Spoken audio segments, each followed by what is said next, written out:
जी बच्चों, ये क्वेश्चन दिया हुआ है। यहाँ पे प्रांत है रियल नंबर और परिसर है रियल नंबर, लेकिन कहां से कहां तक? -1 और 1 के बीच में। मतलब इसमें जो रियल नंबर है आपका -1 और 1 के बीच में है। तो सिद्ध करना है कि फलन जो है एकैकी तथा अच्छादक है। एकैकी भी है और अच्छादक भी। तो mod x का मतलब होता है plus minus x. mod x का मतलब होता है प्लस माइनस एक्स। यहाँ mod x हटा के हम प्लस माइनस एक्स। एक बार आप प्लस चिन्ह लो। जब fx बराबर प्लस चिन्ह लीजिए तो x/1 प्लस x। तो fx1 लोगे तो x1/1 प्लस x1 और fx2 लोगे तो x2/1 प्लस x2। इमेज को बराबर करो, ये क्रॉस मल्टीप्लीकेशन कीजिए, ये कैंसिल हो गया, x1 बराबर x2 आ गया। इसका मतलब हो गया कि ये फलन एकैकी है। हमने इमेज को बराबर किया। एक बार इसमें आप लोग पढ़िएगा, जब fx बराबर x/1 माइनस x। हमने एक बार प्लस चिन्ह लिया और एक आपको लिए छोड़ दिए जब x का वैल्यू माइनस रहेगा तब। और उसमें भी आप दिखा देंगे, उस केस में भी आपका आ जाएगा x1 बराबर x2। तो नीचे लिख दीजिएगा, आपका यह फलन एकैकी है। अभी ये सवाल हमने आधा बनाया, आधा आपके लिए छोड़ा। अब आ जाइए अच्छादक देखिए। जब fx बराबर x/1 प्लस x, माना कि fx बराबर y, क्रॉस मल्टीप्लिकेशन कीजिए।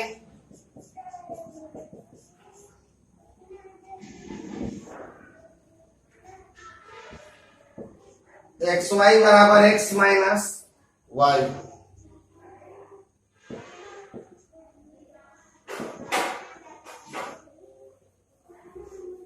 चलिए यहां से हम लोग x का वैल्यू निकालेंगे। तो x का वैल्यू निकालने के लिए इसको इधर भेजिए।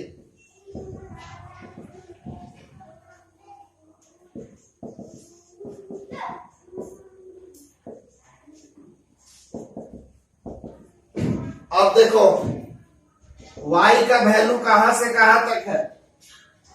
रियल नंबर है और रियल नंबर कहां से कहां के बीच में है? -1 और 1 के बीच में है। y का वैल्यू जो है आपका -1 और +1 के बीच में है। तो -1 और +1 नहीं लेना है, -1 और 1 के बीच में लेना है। तो -1 और 1 के बीच में आप लिखिएगा। तो अगर y का वैल्यू हाफ लोगे तो भी ये पॉजिटिव आएगा, y का वैल्यू 0 लोगे तब भी रियल नंबर आएगा, y का वैल्यू -हाफ लोगे तब भी ये रियल नंबर आएगा। जैसे y की जगह पे हम हाफ रखेंगे, हाफ और ये हाफ, ये आपका आ गया 1, रियल नंबर है कि नहीं? y की जगह पे 0 रखेंगे, 0/1 बराबर 0, रियल नंबर है। तो कहने का मतलब यह है कि y का मान -1 और +1 के बीच में कोई भी लेंगे तो इतना बड़ा चीज का मान क्या आएगा? आपका रियल नंबर आएगा।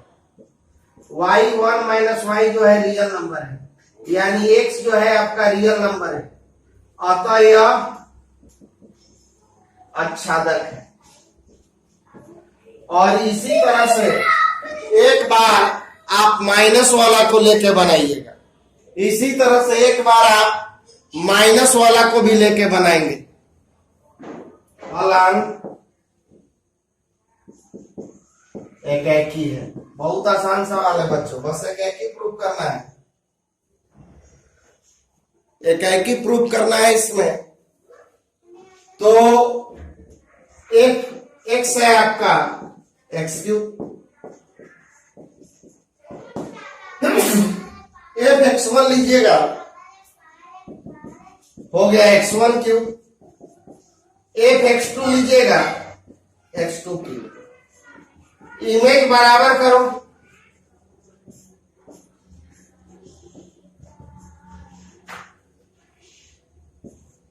x1 बराबर आ गया x2 के। हमने आपको बताया था कि जब विषम पावर होगा तो किसी भी केस में प्लस माइनस नहीं लिया जाता है। तो इमेज को बराबर किए तो ऑब्जेक्ट बराबर आ गया, तो इसको हम लोग बोलेंगे कि यह फलन एकैकी है। देखिए fx1 लिए तो x1 क्यूब, fx2 लिए तो x2 क्यूब। इमेज को बराबर किए तो x1 क्यूब बराबर x2 क्यूब। और विषम पावर के केस में प्लस माइनस कभी भी नहीं लिया जाता है, तो x1 बराबर x2 आ गया। इसका मतलब हो गया कि ये फलन जो है एकैकी है। आपको यहाँ पे सिद्ध करना है, दो ठो उदाहरण लेना है और वो दो उदाहरण में आपको दिखाना है एक और जी, दो ठो उदाहरण लेना है और कह रहा है कि आपको सिद्ध कर देना है कि इसका गॉफ एकैक है किंतु जी एकैक नहीं है। मतलब दो गो फंक्शन लीजिए जिसमें ये वाला एकैक हो परंतु ये वाला एकैक नहीं। तो माना कि हमको gx एकैक नहीं दिखाना है तो हम लोग gx मान लेंगे एक्स स्क्वायर। एक्स स्क्वायर के केस में हमारा क्या आएगा, प्लस माइनस आ जाएगा, एकैक नहीं आएगा। और गॉफ एकैक दिखाना है तो आप fx बराबर मान लो x, तो fx बराबर x कोई दो फंक्शन मान सकते हैं, आप x4 भी मान सकते हैं। एक किताब में जो एग्जाम्पल दिया है उसमें आपको मॉड x माने हुआ है, तो इसको आपको एक्स स्क्वायर x4 ऐसा फंक्शन लीजिएगा ताकि प्लस माइनस आ जाए। अब प्लस माइनस आ जाए तो ये एकैक नहीं हो, लेकिन गॉफ एकैक दिखाना है इसलिए fx आप ऐसा फंक्शन लीजिएगा जो एकैक हो। जैसे x ले लो, इसमें प्लस माइनस नहीं आएगा, क्यूब लोगे प्लस माइनस नहीं आएगा, अभी पिछले क्वेश्चन में बताया। 5 ले लोगे तो प्लस माइनस नहीं आएगा। तो ऐसे ऐसे क्वेश्चन में हम लोग करते हैं, तो ध्यान दिया जाए यहाँ पे हमको g एकैक नहीं दिखाना है, तो एकैक नहीं है तो gx1 आपका हो गया x1 स्क्वायर और gx2 हो गया आपका x2 स्क्वायर। इमेज को बराबर करो, gx1 बराबर gx2 यानी x1 स्क्वायर बराबर x2 स्क्वायर, gx1 बराबर gx2 यानी x1 स्क्वायर बराबर x2 स्क्वायर। और जब दोनों तरफ स्क्वायर रहेगा तो हम प्लस माइनस ले सकते हैं क्योंकि g वाला फंक्शन पूर्णांक है। अब पूर्णांक में प्लस माइनस होता है, तो प्लस माइनस होता है तो इसका मतलब यही है प्लस माइनस लिखा गया। अब प्लस माइनस लिखा गया तो ये कौन सा फंक्शन हो गया बताइए। जब प्लस माइनस लिखाएगा तो एक फंक्शन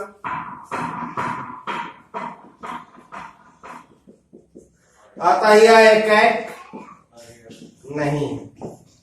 अब गॉफ के लिए आ जाइए, गॉफ मतलब g इंटू fx। fx का वैल्यू क्या है बच्चों, x, fx का वैल्यू x और gx का वैल्यू x स्क्वायर। अब जरा यहां पे देखिए, गॉफ x1 लोगे तो x1 स्क्वायर और गॉफ x2 लोगे तो x2 स्क्वायर। इमेज को बराबर करो, गॉफ x1 बराबर गॉफ x2 तो x1 स्क्वायर बराबर x2 स्क्वायर। अब तुम तो कहोगे कि सर प्लस माइनस होगा और ये भी एकैक नहीं होगा, लेकिन जरा ध्यान दो, ये है और एक के केस में यह क्या बोला है, नेचुरल नंबर। और नेचुरल नंबर में हमने आपको बताया है कि सम पावर में प्लस माइनस नहीं होता है। यहाँ पे फंक्शन इन एफ है और फंक्शन इन एफ में प्रांत देखो, ये g था तो g का प्रांत z था, पूर्णांक था, इसीलिए हमने प्लस माइनस लिया। एफ है और एफ का पूर्णांक नेचुरल नंबर है और नेचुरल नंबर में प्लस माइनस नहीं लिया जाता है, तो x1 बराबर आ गया आपका x2। ये फलन एकैकी है, ये जो आपका फलन है एकैकी है क्योंकि ये जो है आपका नेचुरल नंबर है और नेचुरल नंबर के केस में माइनस वाला नहीं होता है। तो यहां पे प्रूफ हो गया कि क्वेश्चन कह रहा था कि ये और जी दो फंक्शन लीजिए जिसमें जी जो है एक नहीं हो और गॉफ एक हो। तो आप जीएक्स लेते समय ऐसा दिमाग में रखिए जो एक नहीं हो। उसका एग्जांपल मॉडेक्स में भी दोनों तरफ प्लस माइनस लिया जाता है। एक्स स्क्वायर प्लस माइनस लिया जाता है, एक्स पे पावर 4 ऐसा कुछ भी ले सकते हो। और गॉफ एक दिखाना है, इसलिए एक वाला आप ऐसा फंक्शन लेंगे जो एक नहीं हो। तो एक नहीं वाला विषम पावर वाला, जैसे एक्स पे पावर 1 या एक्स पे पावर 3 या एक्स पे पावर 5 इस तरह से ले सकते हैं। तो gx1 लिए gx2 लिए तो हम यहाँ प्लस माइनस लिखे। कहोगे सर क्यों प्लस माइनस लिखे? तो प्लस माइनस इसलिए लिखा गया क्योंकि g यहाँ पे z है, इसका प्राइम z है। और गॉफ का मतलब g इंटू fx का वैल्यू कितना है x और gx का वैल्यू क्या है x square. gx1 Gauff x1 लोगे तो x1 स्क्वायर, गॉफ x2 लोगे तो x2 स्क्वायर। इमेज को बराबर किए तो ये फलन जो है आपका प्लस माइनस क्यों नहीं लिए? क्योंकि ये जो है आपका नेचुरल नंबर है और नेचुरल नंबर में माइनस वाला नहीं लिया जाता है। क्वेश्चन कह रहा है कि ए और बी में रिलेशन, ए और बी का मतलब होता है ए और बी में संबंध। क्या है संबंध? ए सबसेट है बी का। तो क्वेश्चन कह रहा है कि क्या ये तुल्यता संबंध है? इस क्वेश्चन को समझने से पहले आप पीएक्स के बारे में समझो। माना कि एक्स बराबर ए बी सी, तो पीएक्स का मतलब होता है पावर सेट। पीएक्स का मतलब होता है पावर सेट। पावर सेट का मतलब इस सेट से जितना छोटा छोटा सेट बनेगा उसका सेट। तो इस सेट से छोटा छोटा सेट क्या बन सकता है? एक तो सेट बन सकता है एम्प्टी सेट, रिक्त समुच्चय, फिर एकाक एलिमेंट लेके बन सकता है, फिर दो एलिमेंट लेके बनेगा,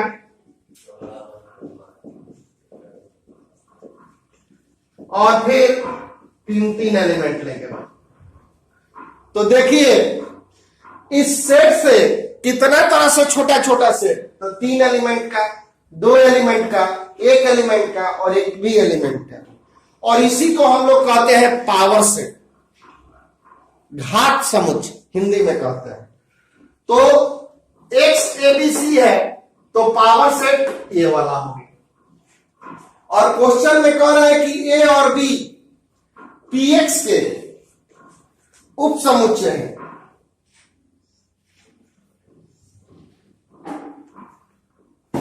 पीएक्स में उप समुच्चय है।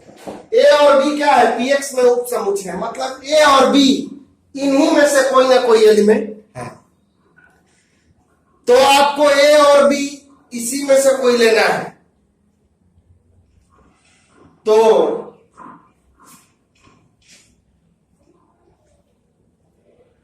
इसको लिखिए एक्स बराबर ए बी सी। तो पीएक्स बराबर क्या होगा? एम्प्टी सेट, एकाक एलिमेंट, दो एलिमेंट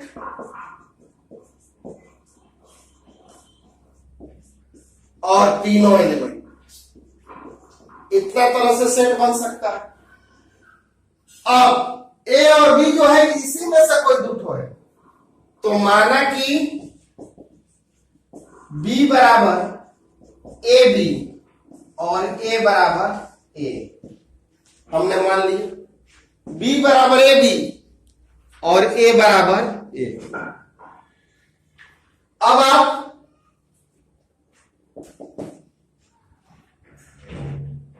कह रहे हैं कि दिखाइए कि तुल्यता संबंध।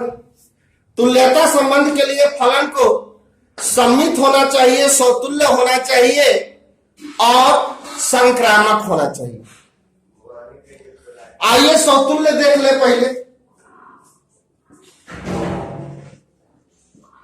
रिलेशन को ये भी लिखने का तरीका है ए आर ए। समतुल्य में क्या होता है? दोनों सेम होता है।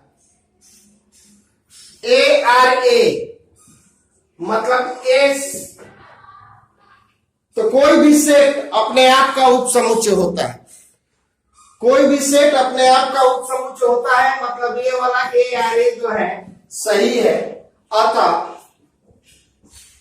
यह स्वतुल्य है।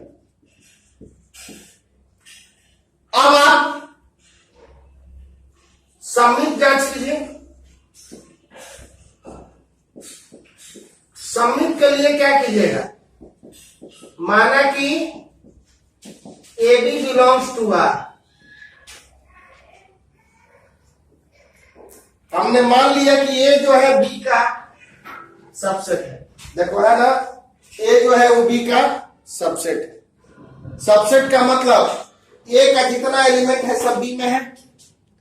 अब इसको पलटिए, सममित के लिए क्या कहता है, पलटने पर भी आना चाहिए, तब बी ए का सबसेट है। ये तो स्टेटमेंट ट्रू है कि ए का टोटल एलिमेंट बी में है। सबसेट का मतलब ये जो नोटेशन होता है सबसेट होता है, और सबसेट का मतलब होता है कि ये जो है बिलोंग्स, ए का टोटल एलिमेंट बी में है, सही है। तो क्या बी का भी टोटल एलिमेंट ए में है, बी का टोटल एलिमेंट ए में है, नहीं है, यानी ये सबसेट नहीं है, यानी ये रिलेशन में नहीं है। इसका मतलब कि यार सममित नहीं है, अतः यह तुल्यता संबंध नहीं है। हमने बच्चों आपको बताया था कि तुल्यता संबंध के लिए तीनों संबंध होना चाहिए। तो ये संबंध तो चलो समतुल्य है, लेकिन सममित नहीं है। ए बी बिलोंग्स कर रहा है यार में, लेकिन उसका उल्टा बिलोंग्स नहीं कर रहा है यार में। ए बी का सबसेट है, लेकिन बी ए का सबसेट नहीं है, तो सममित नहीं है। बस ऐसे क्लियर हो गया कि तुल्यता नहीं है, क्योंकि तुल्यता के लिए तीनों संबंध होना चाहिए। तो पहला तो था, लेकिन दूसरा का नहीं हुआ, तो इसको हम लोग बोलेंगे कि यह तुल्यता संबंध नहीं है। और 7 नंबर क्वेश्चन आपको होमवर्क दिया गया है, 7 नंबर जस्ट 6 नंबर क्वेश्चन की तरह। ए स्टार बी का मतलब दिया हुआ है ए इंटरसेक्शन बी, और ए और बी का ऑल एलिमेंट, इसका मतलब होता है सभी मान। ए और बी का सभी मान किसका सदस्य है, एक्स के पावर सेट का। ए स्टार बी का मतलब हुआ ए इंटरसेक्शन बी, और ए और बी का सभी मान एक्स के पावर सेट का सदस्य है। तो सिद्ध करना है कि एक्स तत्समक अवयव है, और फिर सिद्ध करना है कि एक्स जो है व्युत्क्रमणीय अवयव।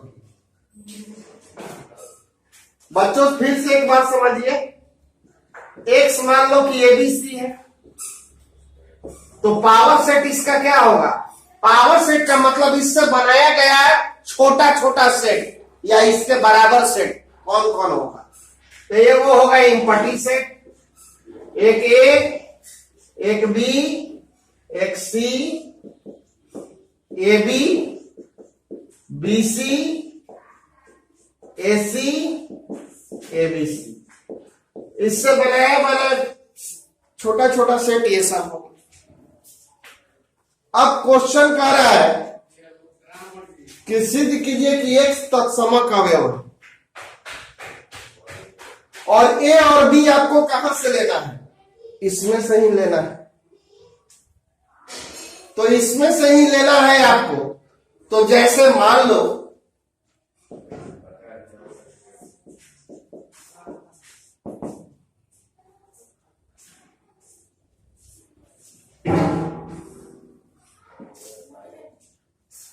इसको क्वेश्चन में ले लीजिए, इसके बाद इसको लिखिएगा, इसके बाद इसको लिखिएगा, इसके बाद नीचे प्रोसीड कीजिए। ए और बी इसी में से लेना है। हमने माना कि ए बराबर ए बी, कोई इसमें से ले लो। हम ए बी लिए हैं, ए और बी इसी में से कोई लेना है, तो हमने ए बराबर ले लिया ए बी। अब जरा बच्चों ए स्टार एक्स निकालो, मतलब ए इंटरसेक्शन एक्स। ए आपको मालूम है, ए भी, इंटरसेक्शन एक्स आपको मालूम है A B C. A star X का मतलब ए इंटरसेक्शन एक्स, ए का वैल्यू मालूम है, एक्स का वैल्यू यहां से। इंटरसेक्शन का मतलब होता है दोनों में कॉमन एलिमेंट। इंटरसेक्शन ये सर्वनिष्ठ है सेट थ्योरी का, इसका मतलब होता है दोनों में कॉमन एलिमेंट, ऐसा एलिमेंट जो दोनों में हो। तो दोनों में कॉमन एलिमेंट कौन है? ए बी, और ए बी हमारे कितना के बराबर है? ए के बराबर। तो आपको ए स्टार एक्स बराबर आ गया ए, तो ए स्टार एक्स बराबर आ गया ए, इसका मतलब हो गया कि ए जो है, एक्स जो है आपका क्या हो गया? तत्समक अवयव। हमने आपको बाइनरी ऑपरेशन में बताया है कि अगर ए स्टार ई बराबर ए आ जाए तो ई को क्या बोलते हैं? तत्समक बोलते हैं। तो यहाँ पे ई के जगह पे एक्स है, तो ए स्टार एक्स बराबर ए आया, इसका मतलब कि एक्स जो है आपका तत्समक अवयव है। फिर क्वेश्चन कर रहा है कि प्रूफ कीजिए कि एक्स व्युत्क्रमणीय भी है। तो व्युत्क्रमणीय के लिए आपको क्या बताया है कि ए स्टार बी बराबर आना चाहिए तत्समक। तो बी जो है व्युत्क्रमणीय अवयव कहा जाएगा। इतना इतना लेने पर तत्समक आना चाहिए।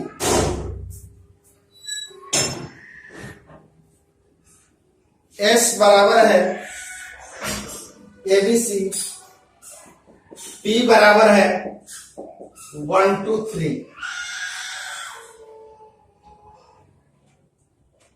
if such that s tends to t है।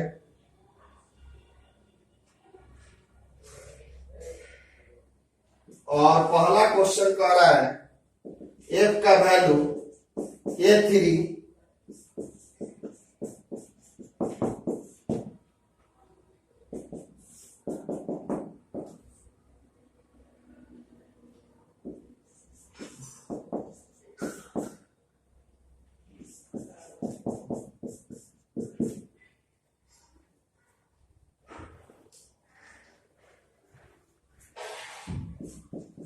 क्वेश्चन कह रहा है कि एफ इनवर्स निकालिए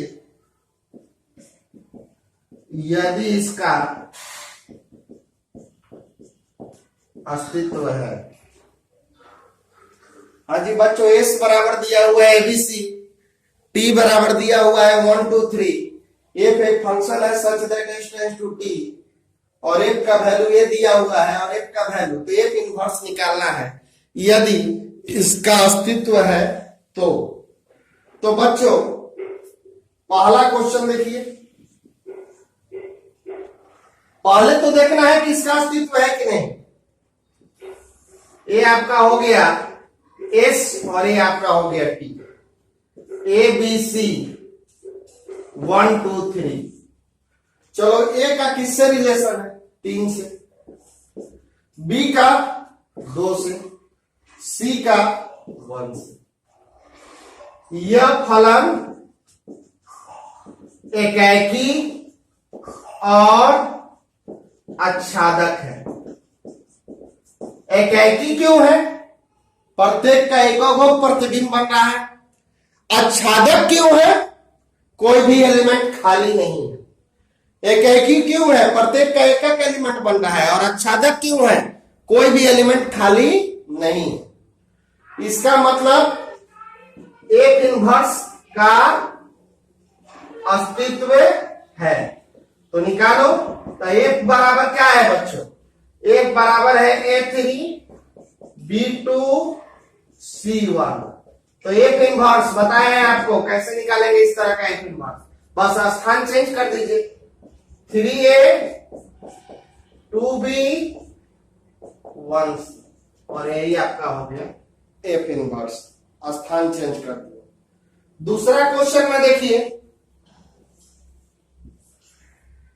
एस है टी है, ए बी सी 1 2 3, ए का रिलेशन जा रहा है 2 के साथ, बी का जा रहा है 1 के साथ और सी का भी जा रहा है 1।